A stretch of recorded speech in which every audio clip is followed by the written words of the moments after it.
আমার মেয়ে আছে ছোট, আমার মেয়ে বলছে আব্বা সব ঠিক আছে, আমার জন্য একটা হরিণের বাচ্চা এনে দাও তো, খেলবো।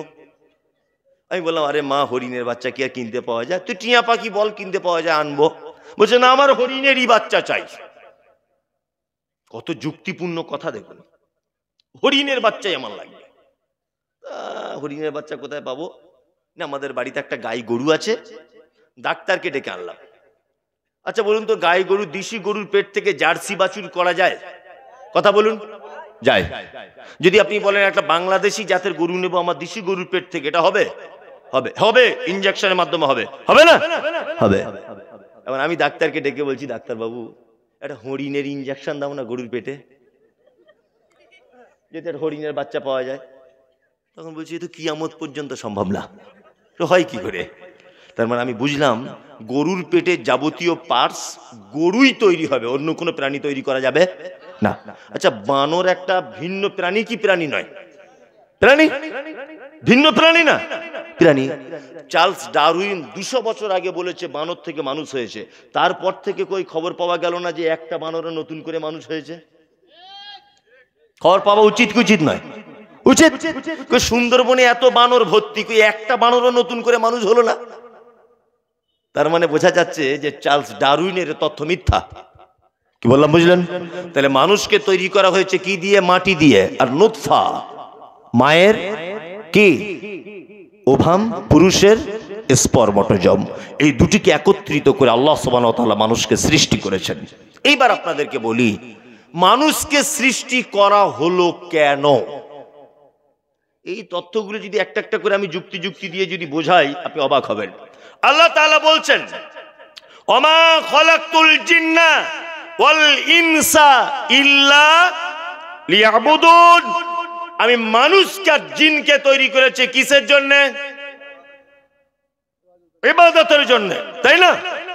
এইবার এখানে একটা কথা, ইবাদতের জন্য, এটা 100% ঠিক, ভুল নয়, ঠিক। কেন আল্লাহ বলছে এটা?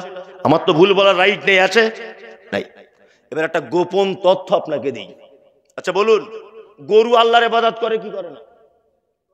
হাঁস, মুরগি, ছাগল, পিপিলিকা করে না? ইউসাব্বিহু লিল্লাহি মা ফিস সামাওয়াতি ওয়াল আরদ। পৃথিবীতে আসমানে জমিনে যা কিছু আছে সব কিছুই আল্লাহ সুবহানাহু ওয়া তাআলা তাসবিহ বর্ণনা করে, করে না? গরু তার নিজের ভাষাতে করে, ছাগল নিজের ভাষাতে করে, হাঁস নিজের ভাষাতে করে, মুরগি নিজের পদ্ধতিতে করে, পিপিলিকা নিজের পদ্ধতিতে করে, সাপ নিজের পদ্ধতিতে করে। পৃথিবীতে যেখানে যারা যেভাবে যে অবস্থায় বসবাস করুক না কেন, প্রতিটি প্রাণী আল্লাহর ইবাদত করে, করে না? এইবার একটা কথা বলি, এত প্রাণী আল্লাহর ইবাদত করলো, আল্লাহর মন ভরলো না? আমাদের মতো চোর, গুন্ডা, মাতাল, সুদখোর, বন্ধনের লোন, এদেরকে বানাতে হলে ইবাদতের জন্য আবার। আচ্ছা বলুন, ফেরেশতাদেরকে আল্লাহ তাআলা বানালেন, ফেরেশতারা বিয়ে করে? হাট বাজার, জমি জায়গা নিয়ে ঝামেলা না, কি করে? শুধু আল্লাহর ইবাদত করে, তাই না? তাহলে কোটি কোটি কোটি কোটি কোটি কোটি কোটি কোটি ফেরেশতারা, তারা ইবাদত করছে। সারা পৃথিবীতে সমুদ্রের নিচে যত প্রাণী সব আল্লাহর ইবাদত করছে, করছে কি করছে না? করছে। তো এত ইবাদত করেও আল্লাহ সুবহানাহু ওয়া তাআলা আবার আমাদের মতো মানুষের কাছে ইবাদত চাইছেন যে তোমরা ইবাদত করো। কারণ কি? বুঝতে হবে কারণ অনেক অনেক গভীরে। আচ্ছা বলুন, পৃথিবীতে মানুষের সংখ্যা বেশি না অন্যান্য প্রাণীদের সংখ্যা বেশি? বলুন। বলছে মানুষের সংখ্যা বেশি। মানুষ কিছুই বুঝে না। কাদের? অন্যান্য প্রাণীর। তার একটা প্রমাণ, আপনার স্ত্রী যেখানে ভাত রান্না করে 100 গ্রাম আখের গুড় নিয়ে ফেলে দেবেন, দেখবেন আপনাদের গ্রামে যত লোক বসবাস করে 4 গুণ পিপিলিকা এক জায়গায় হয়েছে, তাই না? আচ্ছা, আপনার বাড়ির মেম্বার কতজন? 5 জন। আপনার স্ত্রী মুরগি পুষেছে 12টা, তাই না? তার মানে বোঝা যাচ্ছে যে আপনার মানুষের থেকে অন্যান্য প্রাণীরা কি বেশি। সবাই আল্লাহর ইবাদত করছে, তবু আল্লাহ বলছে মানুষকে তৈরি করলাম কেন? আমার ইবাদতের জন্য। তাহলে শুধু কি আমাদের এইটাই উদ্দেশ্য? জি, এটাই উদ্দেশ্য। গোলামি, সর্বক্ষেত্রে গোলামি করতে হবে কার? কার? আল্লাহ। এখানে একটা মজার কথা বলে দিই। ইবাদত তো আমরা সবাই করি, করি না? করি কি করি না? কম বেশি সবাই করি, করি। এই ইবাদত করার আগে, গোলামি করার আগে সর্বপ্রথম আমাদেরকে জানতে হবে যে আমি যদি এই বইটা যদি পড়ি, তাহলে এই বইটা কে লিখেছে আগে তার জ্ঞান সম্পর্কে আমার জানতে হবে কি হবে না? হবে না? হবে। একটা মসজিদের ইমাম সাহেব লেখাপড়া কম জানে, বা একটা সাধারণ লোক বই লিখেছে কি না সূর্য ঘোরে না পৃথিবী ঘোরে, অথচ 2 পাস। আচ্ছা 2 পাস লোক যদি সূর্য ঘোরে না পৃথিবী ঘোরে এই তথ্যর বই লেখে, তার বই পড়া যাবে? হ্যাঁ, আপনার মাথার চুলগুলো একটা একটা করে উঠে টাক হয়ে যাবে। ও তো নিজেরই জ্ঞান নেই, জ্ঞান আছে? জ্ঞান নেই। তাহলে আমরা কোনো বই পড়ার আগে লেখকের কতটা জ্ঞান এটা দেখি, দেখি কি দেখি না? দেখি। তাহলে আমরা ইবাদত কার করব? কার করব? আল্লাহর করবে ইবাদত, তাই না? তাহলে সেই আল্লাহর পরিচয় এবং তার যে কত ক্ষমতা, এটা আমাদের আগে থেকে জানা লাগবে কি লাগবে না? লাগবে। আল্লাহ কজন? এক। আল্লাহ সব জায়গাতে থাকে তো? থাকে? বলছে জি। তুমি কিছুই বুঝো না, এতদিন আইলাদিস গ্রামে বসবাস করো। আল্লাহ সব জায়গাতে থাকে। আর রহমান আলাল আরশি ইস্তাওয়া। আল্লাহ কোথায় থাকেন? আরশের উপরে। কি বললাম বুঝলেন?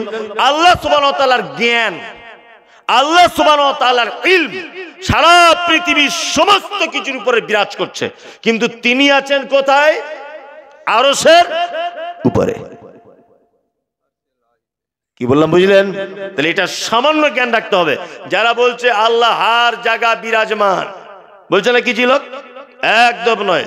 আল্লাহ আরশে আছেন, ওনার জ্ঞান, ওনার ইলম সারা পৃথিবীর মানুষের উপরে বিস্তার করছে। এতটুকু জিনিস আপনি জেনে যান। এবার আপনাদেরকে একটা কথা বলি, ইবাদত যারা করবেন, ইবাদত করার আগে দুটো জিনিস মাথায় রেখে করতে হবে। কটি জিনিস? দুটা। এক, ইবাদত শুধুমাত্র আল্লাহ সুবহানাহু ওয়া তাআলার সন্তুষ্টির জন্য করতে হবে। কার সন্তুষ্টির জন্য? আল্লাহর। আমি মাঝে সাঝে খুব অবাক হই, মাদ্রাসায় দান করতে এসেছে দারুল হুদাতে, 5,000 টাকা দিয়েছে। বক্তা নাম বলতে ভুলে গেছে, তা উনি আবার ঘুরে এসে বলছেন আমার নামটা বলুন, আমার নামটা বলুন। তা বক্তা বলছে হ্যাঁ ঠিক আছে ভুলে গেছিলাম, আব্দুল হামিদ নাম দেখো, এ গ্রামে বাড়ি, 2,000 টাকা দিল ও হে পাক বাড়ি। তখন আবার ঘুরে এসে বলছে আব্দুল হামিদ না, আলহাজ আব্দুল হামিদ, আমি হজ করে এসেছি, আপনি আব্দুল হামিদ বলে দিলেন। 5 লাখ টাকার একটা সার্টিফিকেট, আপনি নাম বলছেন না, আলহাজ বলুন। কি বুঝতে পারছেন? জি। আবার আপনি দেখতে পাবেন ওই শীতকালে কিছু লোক গ্রামের ফাটাফুটো পঞ্চায়েত যারা ধরুন সদস্য, ওই 4টে কম্বল এসেছিল বিডিও অফিস থেকে, বিলি করছে। 4টে কম্বল দিচ্ছে আর 23 জন এরম করে ক্যামেরা ধরে আছে, এই একটু হাতটা বেঁকা, এই একটু বেঁকা, এই কম্বলের কালারটা ঠিক আসছে না। কেন রে গোলাম হোসেন? বলছে দেখো আমাদের গ্রামে আশরাফুল কত বড় দাতা, 4টে কম্বল দিয়েছে। কি বুঝতে পারছেন না?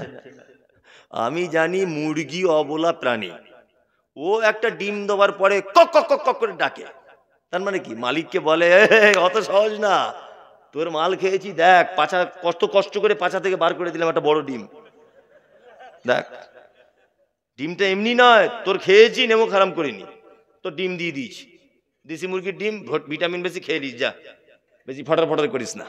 কি হয়েছে বুঝতে পারছেন না? তা আমাদের কি অবস্থা ঠিক এরকম? মুরগি ডিম পাড়ার পরে কি ডাকে না? ডাকে কি ডাকে না?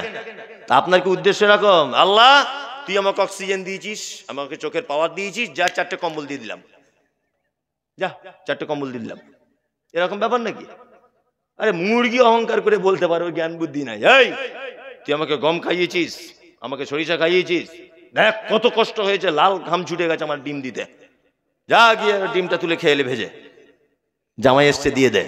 ওটা মুরগি অবলা প্রাণী হয়তো এটা করে, তা তুমি ইবাদতের মাধ্যমে এরকম করো কেন? দান একটা ইবাদত নয়? এবার বারবার এসে বলছে আলহাজ আব্দুল হামিদ, আলহাজ আব্দুল, ওটা বলার দরকার কি?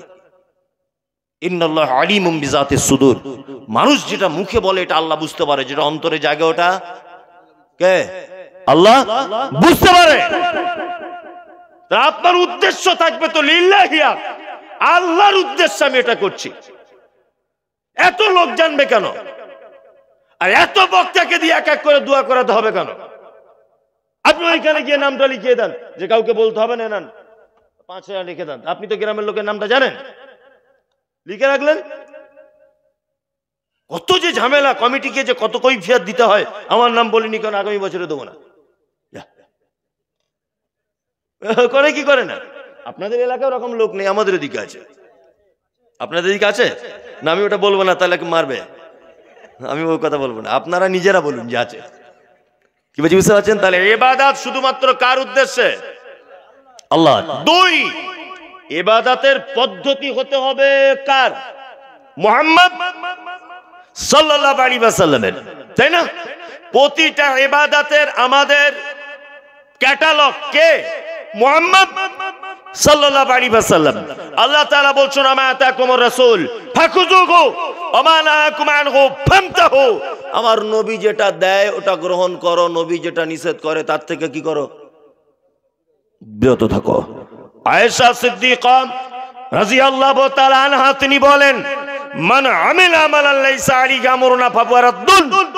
মানুষ যদি কোন আমল করে, সেই আমল যদি আমার পক্ষ থেকে যদি কোনো রকমের পারমিশন না থাকে, ফাহুয়া রাদ্দুন, সে আমল বাতিল। সে আমল কি? বাতিল। তার মানে আমাদের আমল করার আগে দেখতে হবে এই আমলটা মুহাম্মদ সাল্লাল্লাহু আলাইহি ওয়াসাল্লাম করেছিলেন কি না। তবে এখন আবার দেখার সুযোগ নাই। দেখার সুযোগ আছে? একটা হুজুর তাবিজ দিচ্ছে, একটা জেনারেল শিক্ষিত ছেলে, আমি বলেছি মমতাজুল ইসলাম তাবিজ দেওয়া শিরক, হারাম, নিষিদ্ধ, চলবে না। ও এটা শুনে হুজুরকে জিজ্ঞেস করছে, হুজুর আপনি যে তাবিজ দিচ্ছেন, আর মতি মাদানি, মমতাজুল ইসলাম, বদরুদ্দোজা নাদবি, এরা যে বলছে তাবিজ দেওয়া যাবে না। তখন হুজুর ওকে চমকে দিয়ে বলছে, তুমি কি মাদ্রাসায় পড়া ছাত্র? হুজুর না, মাদ্রাসায় পড়ি না। যা বলবো তাই শুনবে, আলেমদের উপরে কথা বলবে না। তার মানে ওর ভালো মন্দ যাচাই করার ক্ষমতাটাও কি করলো? বাতিল করে দিল। কি বলছি বুঝতে পারছো? এগুলো করে কি করে না? শুধু একটা কথা বলে, এই তুমি জেনারেল লাইনের ছাত্র, তুমি কি বোঝো? আমি একটা গল্প বলি, তাহলে বুঝতে সুবিধা হবে কেমন সমাজ তৈরি করেছে।